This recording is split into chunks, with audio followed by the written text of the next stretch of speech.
வேணாம் அதெல்லாம் வேணாம் போதும் வேணாம் போதுங்க போதும்.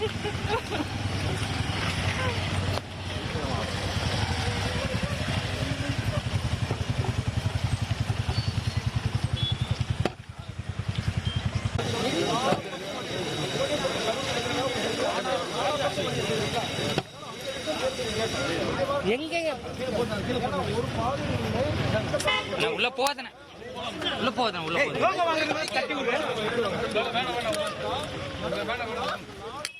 கரூர் மாவட்ட தாவேகா செயலாளர் மதியழகனுக்கு அக்டோபர் 14ஆம் தேதி வரை நீதிமன்ற காவல் விதிக்கப்பட்டதைத் தொடர்ந்து அவருடைய மனைவி நீதிமன்ற வளாகத்தில் அழுதபடி செல்லக்கூடிய காட்சிகளை நாம் திரையில் பார்த்து வருகிறோம். கரூர் துயரச் சம்பவத்தில் கைதான தாவேகா கரூர் மாவட்ட செயலாளர் மதியழகன் அவர் மற்றும் நிர்வாகி பவுன்ராஜுக்கு அக்டோபர் 14ஆம் தேதி வரை நீதிமன்ற காவல் விதித்து நீதிபதி பரத் உத்தரவு பிறப்பித்தார். இதனைத் தொடர்ந்து அவர் திருச்சி மத்திய சிறையில் இருவரும் அடைக்கப்பட இருக்கிறார்கள். இந்த நிலையில் நீதிமன்ற வளாகத்தில் இருந்து அழுது கொண்டபடியே அவருடைய மனைவி செல்லக்கூடிய காட்சிகளை திரையில் நாம் பார்க்கிறோம். கரூர் நீதிமன்றத்தில் கதறி அழுகிறார் மதியழகனின் மனைவி.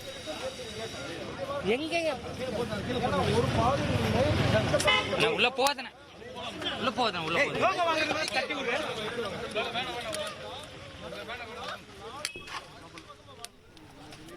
கரூரில் 41 பேர் விஜயனுடைய பிரச்சார கூட்ட நெரிசலில் உயிரிழந்தார்கள். இந்த நிகழ்வில் A1ஆக இந்த வழக்கில் சேர்க்கப்பட்டிருப்பவர் மதியழகன். இவர் தான் அனுமதி கேட்டார். இவர் மாவட்ட செயலாளர். அந்த அடிப்படையில் இவர் மற்றும் இவருக்கு உதவியாக, அதாவது இவர் தங்கியிருந்த நிர்வாகி பவுன்ராஜுடைய வீடு, ஸோ அதனால் பவுன்ராஜும் கைது செய்யப்பட்டார். இந்த 2 பேருமே இப்போது நீதிமன்றத்தில் ஆஜர்படுத்தப்பட்டு காலையிலிருந்து 2 தரப்பும் மாறி மாறி வாதங்களை முன் வச்சாங்க.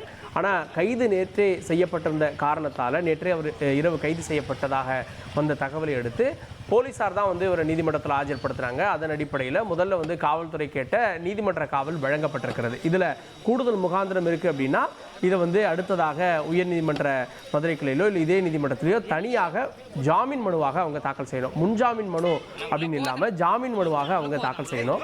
இதே சூழலில் தான் முன்ஜாமீன் மனு தாக்கல் செய்யப்பட்டிருக்கிறது. மதுரையில் திரு ஆனந்த், திரு நிர்மல்குமார் இவங்க அடுத்தடுத்த A2 A3 சேர்க்கப்பட்டிருக்காங்க. அவங்க ஏற்கனவே தொடர்பாக முன்ஜாமீன் மனு கேட்டிருக்காங்க.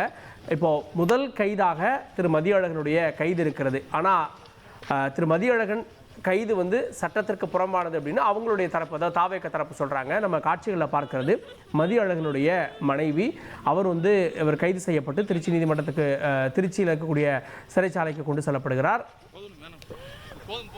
அதற்காக அவர் கதறி அழக்கூடிய காட்சிகளை பார்க்கிறோம். தொடர்ந்து செய்தியாளர் மணிகண்டன் நினைக்கிறார். மணிகண்டன், இப்போது 2 பேரும் எந்த நீதிமன்றத்திற்கு, அதாவது எந்த சிறைச்சாலைக்கு கொண்டு செல்லப்படுறாங்க? அடுத்த நகர்வு அப்படின்றது என்ன? இவங்க எங்கே அடுத்து ஜாமீன் மனுவை தாக்கல் செய்வாங்க? வணக்கம்.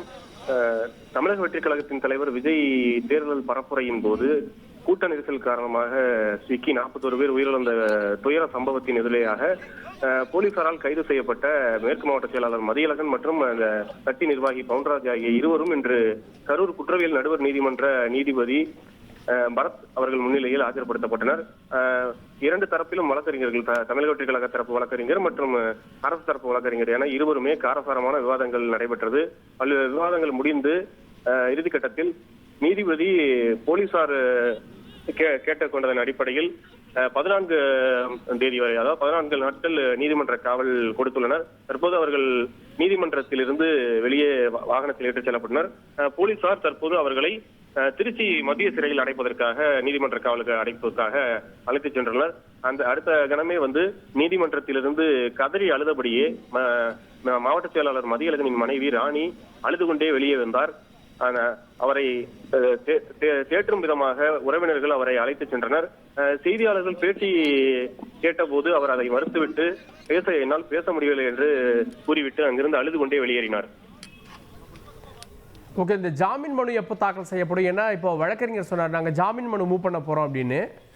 அது இங்கேயே இதே நீதிமன்றத்தில் தாக்கல் செய்வாங்களா, இல்லை உயர்நீதிமன்றத்தில் ஏற்கனவே முன்ஜாமீனுக்காக தாக்கல் பண்ணியிருக்காங்க திரு ஆனந்த் உள்ளிட்டவங்களுக்கு, அதோட சேர்த்து தாக்கல் பண்ணுவாங்களா?